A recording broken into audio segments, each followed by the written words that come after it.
Fala pessoal, tudo bem com vocês? Eu realmente espero que vocês estejam bem. Eu sou o Diego Cabral, pré-candidato a vereador aqui na cidade de Santo André. E hoje estou gravando mais um episódio do Diego na cidade. Tenho o prazer de receber aqui a Stephanie Sterce, minha amiga, companheira de muitos projetos, de muitos trabalhos bacanas de inclusão social, na periferia. Hoje a Stephanie está aí com um baita desafio perante a moda, que ela vai contar um pouco para vocês.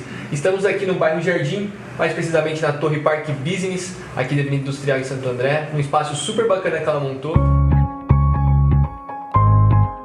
Esté, obrigado mais uma vez pela oportunidade de estar aqui com você. Obrigada a você. A gente fala um pouquinho com o pessoal de casa, tudo que está acontecendo, tudo que você tem feito no seu chamado, porque a gente venha sempre melhorar a cidade e fazer a coisa aí que tem que ser feita. Então, queria começar um pouco que você se apresentasse para o pessoal, que a gente contasse um pouco do que a gente tem feito nas periferias, todo um trabalho de inclusão social, toda essa questão da mulher em situação de vulnerabilidade social. Conta um pouco para o pessoal das suas experiências nesse sentido. Legal, bora. Primeiro é uma honra participar desse quadro tão legal que começou. É uma honra poder falar com você e mostrar aí pra todo mundo o que a gente tá fazendo, né? Bom, primeiro, meu nome é Stephanie, como o Diego já disse, eu tenho 24 anos, sou uma jovem empreendedora aí, né? E eu sou jornalista, mas hoje eu tô trabalhando com moda, consigo linkar aí o jornalismo e a moda, que são as minhas duas paixões, né? Sou formada também pós-graduada em produção e comunicação de moda. Top. E hoje eu comecei uma marca, né? Uma marca que tem o meu nome, que é Stephanie Sterce. E essa marca, eu falo que ela é tipo uma desculpa para alcançar os lugares que a gente quer alcançar e ter essa porta aberta aí no mundo da moda e principalmente para atuar de frente com as mulheres, que é o meu principal chamado, assim, né? Que eu acredito. Então, tudo começou. Eu acho que desde sempre, eu sempre queimei muito por isso, eu sempre queimei muito por cuidar de meninas, seja meninas mais novas ou, sei lá, bater um papo, assim, aconselhar. E sempre me doeu muito ver qualquer tipo de injustiça. Eu sou uma pessoa que, quando eu vejo algum tipo de injustiça, assim, seja na rua, desigualdade social, isso me sobe os nervos, assim, eu não consigo. E eu acho que toda vez que a gente tem um inconformismo, a gente precisa dar uma resposta para esse inconformismo. Perfeito. Não adianta nada a gente se inconformar e reclamar e não trazer uma solução, né? Toda indignação gera uma ação, né? Exatamente. Então, assim, eu parei pra pensar qual que é a ação que eu posso tomar diante desse meu inconformismo. Foi aí que eu conheci o Instituto Darer, né? Que a gente faz parte. Eu acho que foi realmente uma grande chave que virou na minha vida. Principalmente na questão de abrir os olhos, assim, e parece que estourou uma bolha imensa que eu vivia, assim, dentro e não percebia. Na verdade, eu acredito que a gente vive em várias bolhas, não é uma só, né? Existem diferentes bolhas que a gente precisa estourar. E uma dessas bolhas era a bolha de uma realidade que eu vivia que era só aquilo. Eu não conhecia pessoas que viviam uma outra história que não era igual à minha. Eu não conhecia pessoas que realmente eram vítimas, sabe, da violência doméstica ou da desigualdade social de fato. Sim. Então, entrar ali na comunidade de Jardim Cristiane foi aquele dia, era como se realmente tivesse caindo uma venda dos meus olhos e eu visse e falasse assim, caraca, o que eu tô vivendo é uma vida egoísta.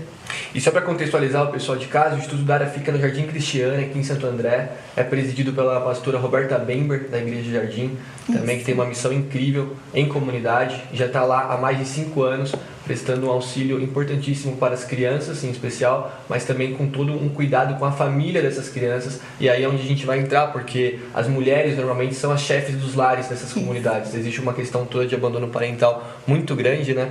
E que era nítido nos nossos trabalhos lá. Então, esse é o Instituto Darer que a Esté está falando um pouco. Isso. E aí, comecei a ir, né? Na época nem era o Instituto Darer ainda, era o ministério da nossa igreja, que é a Geração Futuro. E aí cresceu tanto esse propósito que virou o Instituto Darer, agora formalizado, né? E, assim, as crianças, eu acredito realmente que tudo começa nelas, né? Até porque elas são o futuro, elas são a resposta do futuro. E se a gente não cuida das crianças, então a gente não tá cuidando da situação como um todo, né? É verdade. Acho que a gente sempre tem que olhar pro big picture da coisa. Tipo assim, cara, eu posso olhar o que tá acontecendo na minha frente, ou eu posso olhar o que tá acontecendo no mundo e entender como que eu vou atuar na minha frente. Exatamente. Sabe? Construir um muro na minha frente. E aí, assim, tudo começou com o amor das crianças, olhando, eu comecei a dar aula, até na igreja mesmo, para as meninas de 10, 11, 12 anos, e inclusive as meninas do Jardim Cristiane participam, é que agora eu não dou mais aula, mas eu comecei a olhar e falei assim, eu preciso fazer algo com as mulheres. Porque até então, o Instituto Dara já abraçava as famílias como um todo. Então, assim, rola assistência social com cestas básicas, rola acompanhamento, visita aos lares. Então, assim, a gente visita as casas, passa um tempo com cada família, ora por eles, troca uma ideia, faz com que eles realmente se sintam amados, né? As crianças têm todo o acompanhamento, então, de aulas, de ensino, de tudo, todo tipo de aula, criando um senso crítico nas crianças, né, para que elas não se conformem que aquilo não é a realidade delas. Elas não nasceram para viver no tráfico, na prostituição. Existe mais. Só que faltava, no meu coração, eu falei pra pastora, eu falei assim, cara, a gente precisa alcançar as mulheres, a gente precisa fazer algo com as mulheres. E foi quando a gente reuniu um grupo de mulheres na nossa sede e veio a ideia de, tipo assim, a gente pode começar a dar algumas aulas, alguns cursos, para que elas realmente, primeiro, elas quebrem essa mentalidade de nasci aqui, vou morrer aqui, fui criada para isso. Elas aprendam a empreender também, né? Perfeito. A criar esse, tipo assim, aprendi a fazer um bolo, mas eu só vou fazer esse bolo ou eu posso vender esse bolo? Então, ensinar elas como fazerem, com preço acessível, como venderem, e outras coisas mais. Então, assim, a gente aborda com as mulheres assuntos como a saúde sexual, que é um ponto muito importante, principalmente nas comunidades, né? Às vezes elas não têm essa educação sexual de, tipo assim, como eu faço pra não engravidar? É uma coisa básica que todo mundo sabe, mas talvez essa informação não chegou até lá. Elas acabam sendo vítimas até de uma gestação muito precoce que coloca até mesmo em risco a própria vida. Isso, né? Com certeza. A gente vê algumas histórias que a gente pode contar daqui a pouquinho, mas que você olha e você fala, não é possível que essa pessoa ela vive essa realidade, porque é fora do normal, sabe? E aí foi isso, a gente começou essas aulas, visitando os lares. Eu fui visitar uma mulher e eu perguntei assim pra ela, cara, qual é o seu maior sonho? Daí ela falou, meu maior sonho é conseguir estudar. Nossa. Isso quebrou meu coração de uma maneira, eu falei, isso não pode ficar assim, sabe? Eu falei, por que você não consegue estudar, né? Porque, querendo ou não, existem alguns cursos gratuitos, até mesmo aqui pela cidade, né? Fundo Social de Solidariedade. E aquela mulher específica, ela falou assim, olha, o horário pra eu fazer qualquer coisa, seja um supletivo ou qualquer coisa, é um horário que eu, como mãe de 5 filhos, não posso deixar minha casa. Eu não tenho quem olhe os meus filhos. Meu marido é alcoólatra. Eu não posso deixar ele sozinho com as crianças. Isso quando ele tá em casa. Então assim, eu falei, a gente precisa trazer isso pra cá, né? E a gente começou a dar aula de culinária, vendo elas ali aprendendo a fazer biscoito. A gente falou sobre maternidade, elas tinham muitas dúvidas sobre como criar os filhos, como educar, como disciplinar. Então assim, falando de vários assuntos, óbvio que eu só tenho 24 anos, mas junto do meu lado tem mulheres casadas, mulheres que são mães, e a gente criou essa estrutura antes da pandemia, inclusive, né? E a ideia é aprimorar isso cada vez mais, né? Conseguir todo o apoio possível que a gente pode, porque hoje a gente tem a estrutura, mas os recursos de materiais ainda são meio inacessíveis. A gente é uma ONG. Então é isso, a gente começou a trabalhar disso de frente lá. E é isso. Show de bola. Resumo. Isso mostra o quanto que a gente precisa também de políticas públicas voltadas para a mulher, né? Que seja de uma maneira protetiva, que seja de uma maneira que venha a lutar por uma equidade da mulher em vários cenários, não só do empreendedorismo. A gente sabe que as mulheres estão cada vez mais expostas a situações de violência doméstica, as mulheres estão cada vez mais expostas a um cenário onde elas são responsáveis por um lar, às vezes com 4, 5 filhos, o marido às vezes já faleceu ou com algum envolvimento no tráfico, ou tá preso. São coisas que a gente viveu muito lá na comunidade. Várias crianças falar, poxa tio, meu pai tá preso, ou não conheci meu pai. Essas são coisas que machucam muito a gente precisa dar uma resposta, é o que você falou. Se aquilo queima no nosso coração, aquilo gera uma indignação, a gente precisa dar uma ação. E essa ação é a que você está fazendo, é que você falou, vamos levantar essa bandeira e trabalhar com essas mulheres, porque eu vejo que faltam políticas públicas, o Fundo de Solidariedade é super importante, a gente precisa fazer o quê? Ampliá-lo e fazer com que ele seja in loco, ele precisa ir atender essas pessoas na própria comunidade. Sim. Por conta de tudo que você falou, né, Esther? Existe uma baita dificuldade em relação a como que eu me desloco até lá, a custo com transporte, a disponibilidade de horário. E entrando um pouco nesse assunto, que é de suma importância das políticas públicas, até mesmo de uma oferta maior de casa-abrigo, não sei se você sabe, mas a gente só tem uma em Santo André que atende todo o grande ABC. Essas casas-abrigo são residências para essas mulheres que estão em situação de vulnerabilidade ou de violência doméstica, de ameaça à própria vida. E muitas mulheres não conseguem ser acolhidas nessas casas-abrigo justamente porque não existe uma oferta grande de espaço para que elas possam. Então, às vezes, elas realmente se encontram ali ameaçadas, se encontram em uma situação que elas não veem saída, e são atitudes como a sua, como a nossa, falando como ONG, que ajudam essas mulheres a falar, olha, óbvio que nós como cristãos somos a favor da família, da reconciliação sempre, mas existem momentos em que a vida deve estar em jogo e a gente precisa de alguma forma ampará-las. Entrando nesse assunto, eu queria que você desse algum depoimento de alguns casos que você viveu lá no Cristiânia, que vivemos juntos, que você, obviamente, não precisa falar o nome da pessoa, sim, mas que você queira falar ao pessoal de cenários, experiências que a gente teve ali. Tá. Não sei se você tava até nesse dia, mas teve um dia que a gente tava passando por lá e a gente viu uma mulher. Essa cena me marca muito, dá até vontade de chorar, sério. Mas a gente viu uma mulher, ela tava com um braço com ferro, assim, sabe? Tipo, quando coloca pino e... Tava... gaiola. Isso, gaiola. Ela tava com uma gaiola no braço, só que assim, você vê que não tava tendo manutenção daquilo. A gente chegou e falou assim, o que aconteceu, né? E ela falou com a maior naturalidade. Apanhei do meu marido. E a gente... Nossa, mas você tá bem? Ah, normal, né? Ele sempre me bate. Então, assim, acaba tendo uma mentalidade que aquilo é normal, que aquilo foi o que ela foi criada pra viver, que aquele é o padrão. E é óbvio que não é, mas assim, ela não tem essa consciência, porque é uma coisa normal na realidade deles. E aquela mulher com aquela gaiola no braço, e gente, mas o que aconteceu? Ah, ele quebrou meu braço. Assim, aquela mulher envergonhada da situação, ela não ia até o hospital pra se tratar, não tirou a gaiola do braço, não sabia como que tava o estado do braço dela. E pra ela, era normal. A gente olhou pra aquela mulher, assim, muito compadecidos, tentando entender o que ela tava passando, tentando, sabe, acolher. Vamos pro hospital, vamos fazer alguma coisa. E assim, ela achava que era normal. Eu acho que é isso que mais pega. É o que eu falei da bolha, né? Às vezes você tá vivendo a sua vida, você sabe o que é normal e o que não é. Só que elas não sabem. Aquele é o normal delas. Elas olham para o lado, elas olham para a direita, elas olham para a esquerda. Tudo que elas veem é essa perspectiva. Então é por isso que a gente tem que se levantar e trazer uma nova perspectiva ali, né? Que é o que a gente faz. É olhar e falar assim, não. Não é normal, você não foi criada para isso. Mas não adianta a gente querer combater o problema sem antes ir na raiz e mostrar para ela, ter uma consciência, gerar uma consciência, um senso crítico do que é normal e o que não é. Né? Porque assim, a mulher apanha, ela às vezes nem faz nada, nem denuncia, não abre um boletim, nada. E quando ela faz, ela geralmente retira. Sim. E volta com o marido, e volta com o companheiro ali. Porque ela ainda não entendeu que esse não é o normal.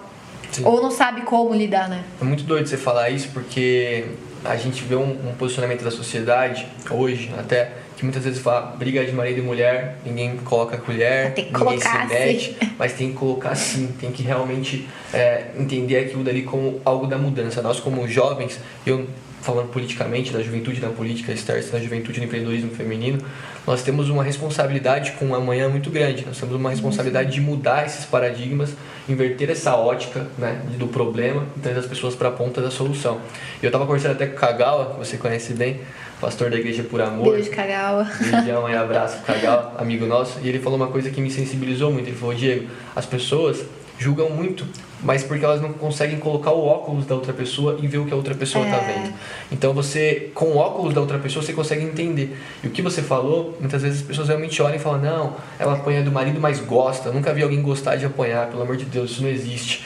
E outro ponto que eu vivi essa realidade, vi de perto um depoimento como esse, é que o marido dessa senhora, ele estava preso. E todas as vezes ele saía do presídio, nesses regimes semiabertos e tal, e obrigava ela a ter relações sexuais com ele.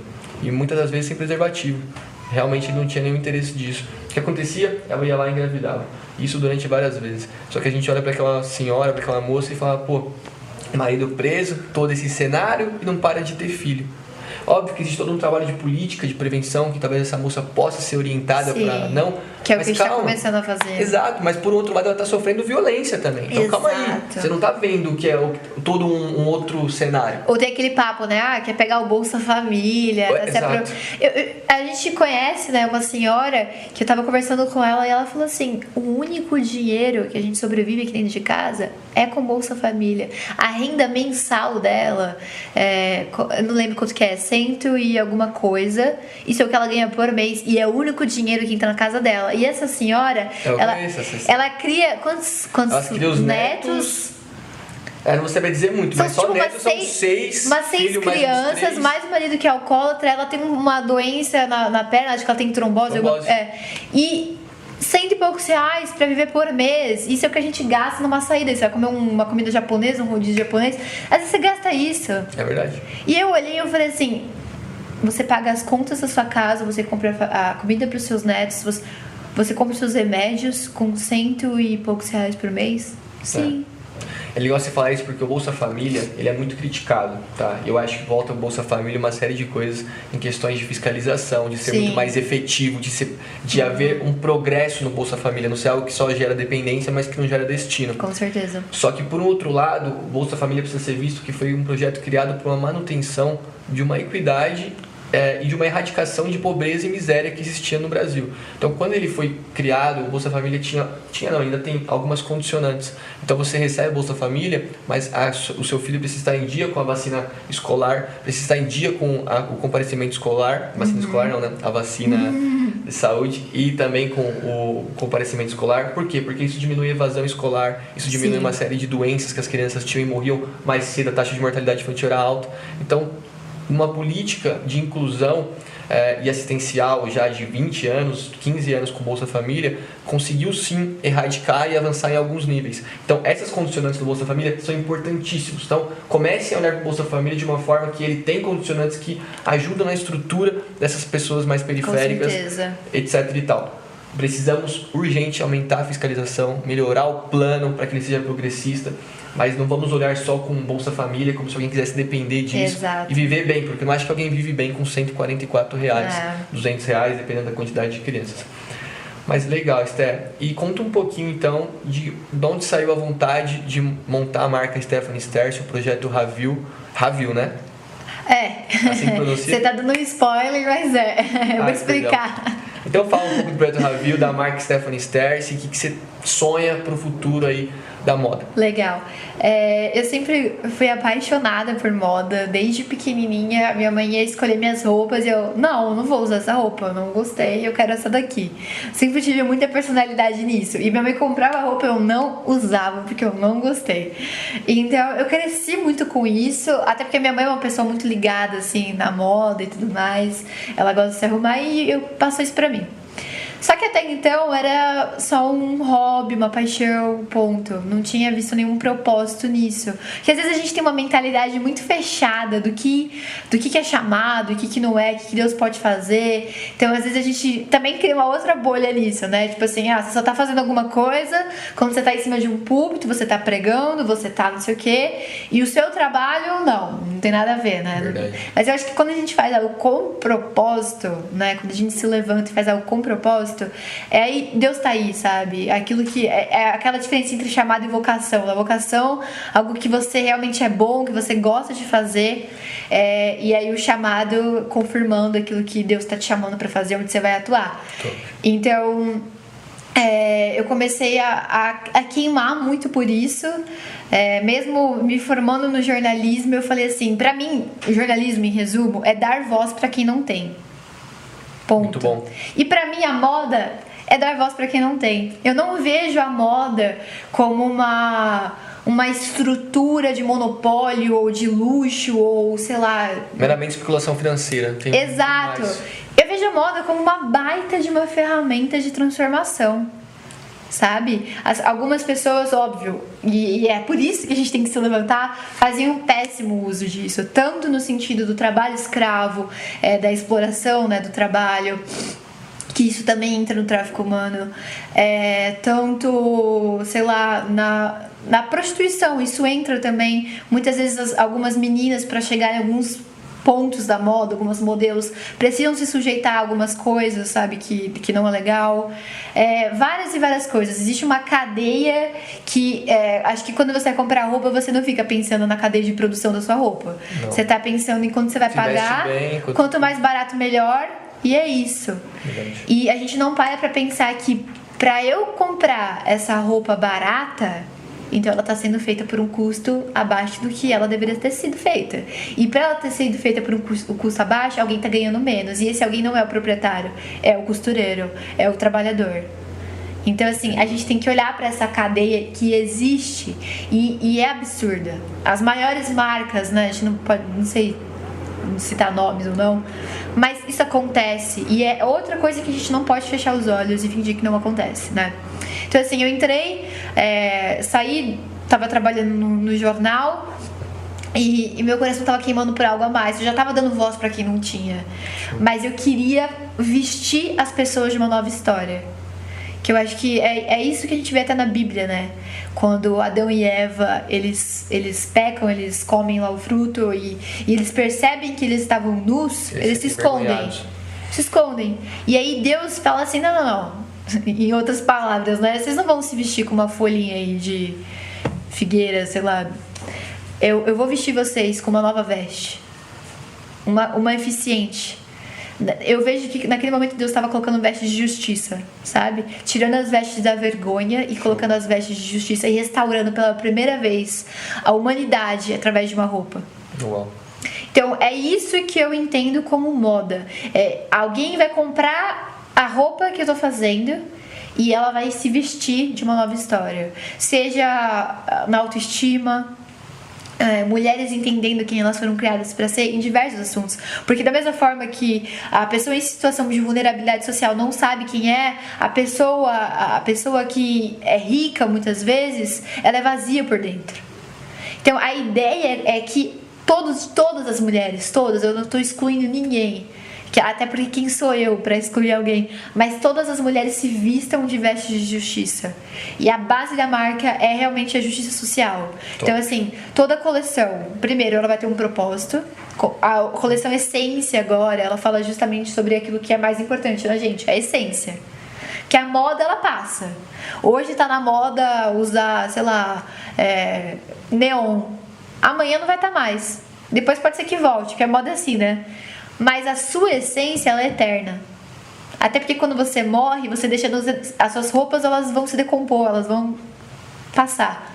Alguém vai ser o novo dono da sua roupa, mas a sua essência ninguém vai pegar. O seu legado ninguém vai pegar.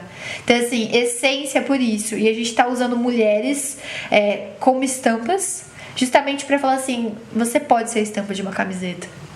Eu não uso modelos profissionais nos meus editoriais, porque eu quero que uma menina comum possa olhar e falar assim, eu também posso ser uma modelo. Nossa. Eu não faço parte do padrão, mas eu posso ser vista e eu posso me achar bonita. Muito top. Então, é isso. E toda coleção vai contar uma história, né? A gente tá na primeira coleção, a marca surgiu no meio da pandemia, mais uma doideira aí, né? E sempre 10% da renda vai para projetos que abraçam mulheres. Essa primeira coleção, a Essência, vai para o Instituto Dara, inclusive, né? Uhum. Para que a renda seja usada realmente não só no contexto de tipo assim, estou fazendo algo, estou contando uma história, mas que seja na prática. Essa é a resposta em ação que eu te falei. E a ideia é crescer isso cada vez mais, não no sentido tipo de soberba ou qualquer coisa, mas assim, alcançar cada vez mais pessoas e mais lugares. Porque a moda é uma desculpa, né? É uma ferramenta de transformação. E existem outros projetos aí, você mesmo comentou da Ravil. Ainda não vou dar muitos detalhes, que tá é um embriãozinho ainda, de frente com o tráfico humano desde já. Não sei se vocês sabem, mas o tráfico humano ele é dividido em vários setores, né? Tem várias coisas que podem ser consideradas o tráfico humano. E uma dessas coisas é o trabalho escravo. A gente viu aí, você fala, não existe mais escravidão. Existe a escravidão moderna, né? Então, assim, você paga um valor para que seja feita a sua peça, seu custo. Só que o costureiro, ou a pessoa que tá ali, ela vai ganhar 25 centavos. Você paga 40, vamos supor, numa peça, numa camiseta. A pessoa que tá fazendo ganha 25 centavos e você vende ela por 100. Um exemplo. Então, assim, você vai ter o lucro e ele vai ganhar 25 centavos. Só que ele vai trabalhar mais de 8 horas de trabalho, então, assim, cerca de 18 horas, 14 horas. Muitas vezes essas pessoas são imigrantes. São pessoas são que bolivianos. E moram nessas casas. Eles não vão embora. Não é igual a gente que acabou o trabalho, beijo, tchau, vou desligar meu celular. Não. Aquela é a realidade deles. 20 pessoas morando numa casa sem higiene, sem comida, sem condições e ganhando 25 centavos por peça. Às vezes ganha tipo assim, R$5 por dia. Pra trabalhar horas exaustivas. E aí a gente olha e fala, legal, tô pagando baratinho nessa peça. Isso até falando um pouco pro pessoal de casa, só pegando um gancho nisso, a pirataria tem muito disso. Então você que consome produto pirata e acha que tá abalando aí, pagando super barato ali na região do Brás, da 25, ou até mesmo no e-commerce, pense que tem muito haitiano, boliviano, brasileiro, enfim, gente de todo lugar fazendo essas peças muito mais baratas e sofrendo muito por isso. Muito. Até porque, isso aqui é um ciclo, né? Existe o sistema chamado fast fashion, que é o que muito que a gente conhece hoje. As grandes lojas, assim, sei lá, que a gente compra, tipo a Zara mesmo, é uma fast fashion. O que é o fast fashion? É a moda rápida. Então, assim, sempre vai ter um lançamento novo, uma tendência nova na vitrine. Se você for na Zara hoje e você quer comprar, sei lá, uma camisa, pode ser que mês que vem você vai voltar e não vai estar lá. Então você compra, né? Esse é o novo sistema que funciona, porque antes a gente tinha 2 coleções por ano, né? Primavera, verão, outono e inverno. E hoje a gente tem cerca de... Algumas marcas chegam a 30, 40 coleções por ano. E tudo bem, esse é o sistema que não é de todo... Tipo assim, só existe coisas ruins, né? Mas é importante a gente falar das coisas ruins que existem. Sim, claro. Até pra você ter um consumo consciente, que a gente chama, né? Não comprar só por comprar. Até porque essas peças, elas foram feitas pra não durarem muito. Entendeu? Então, assim, você vai comprar uma peça, daqui a um tempo ela não vai estar mais do mesmo jeito, ela vai estar desgastada, ela não tem um custo muito alto para ser feita. E aí, isso entra também na questão da poluição. Porque o algodão, muitas vezes ele leva pesticidas, elementos químicos que primeiro mata o agricultor, depois polui o meio ambiente. Nossa, tem uma série de coisas. Uma série de coisas que a gente não olha. Então, assim, você vai descartar essa peça, ela vai para um lixão, ela vai para um aterro sanitário, não sei, e vai começar a poluir cada vez mais. E isso tá gerando, tipo assim, gases de efeito estufa. Isso tá acabando com tudo, com o meio ambiente, com as pessoas. E a gente não para pra ver. Então, assim, gente, tenham consciência do que você tá consumindo. E antes de você querer uma peça barata, para pra pensar na cadeia produtiva por trás disso, né? Muito importante. Eu acho que políticas públicas precisam cada vez mais estarem inseridas. Eu participei ainda, quando eu estive em São Bernardo, eu fui assessor de relações com as indústrias de São Bernardo, ainda muito jovem, com 19 anos. Eu tive algumas oportunidades de estar reunido com os APLs, que é o que a gente chama de arranjo produtivo local.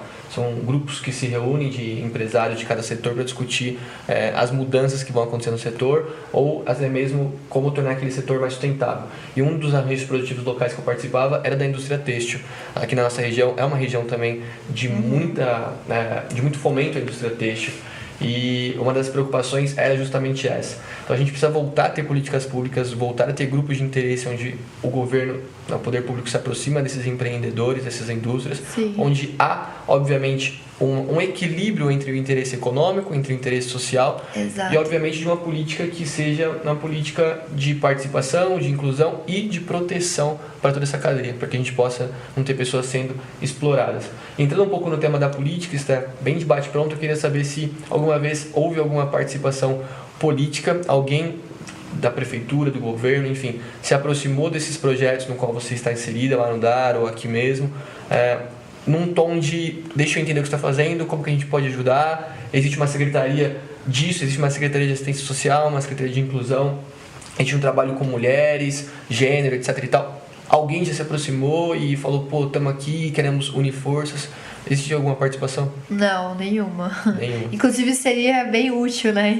Ia ser uma coisa que ia acrescentar muito, até porque a gente falou, muitas vezes a prefeitura, o governo tem alguns projetos bem legais que abraçam essas pessoas, como a gente comentou mesmo, o fundo social. Só que assim, a gente também tem que ver que muitas mulheres não conseguem até lá, elas não conseguem, elas não têm as condições. Precisa ter uma sensibilidade maior. Exato, ia ser incrível levar isso lá pra dentro, sabe? Você não consegue ir, mas beleza, a gente vai trazer isso pra cá, mas nunca aconteceu. Show. E pra fechar, eu queria fazer 2 perguntas pra você. Uma pergunta, e você pode responder as 2 de uma vez só, é bem objetiva. Você tem esperança na política na nossa cidade aqui de Santo André? E se você tem, o que você espera da política para os próximos 4 anos aqui da nossa região? Tá. Eu acho que se a gente não tiver esperança, então não vale nada nem do que a gente tá fazendo, né? Porque a gente precisa acreditar. Eu realmente, olha, se a gente for olhar assim, como a gente falou, big picture da coisa, a gente pode se assustar, mas... Big picture, pra quem não sabe, é uma foto macro, né? Eu consegui enxergar o todo, como tá funcionando. E a gente pode se assustar, a gente pode até se desmotivar. Eu me desmotivo várias vezes quando eu saio por aí e eu me deparo com essas realidades.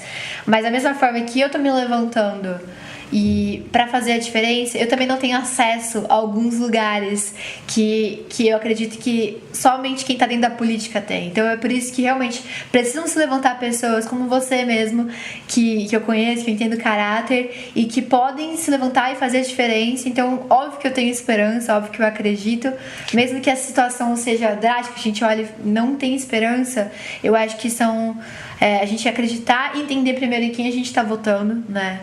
Isso é uma outra responsabilidade que a gente tem que ter. Entender em quem a gente tá votando e cobrar, né? Então, assim, eu acredito muito, mas acredito nas pessoas certas e pego essa responsabilidade pra mim também, né? Às vezes eu não vou chegar em alguns lugares, mas eu tô acreditando em alguém que vai chegar e é por isso que eu tenho que me posicionar nisso também, né? Então, acho que é isso.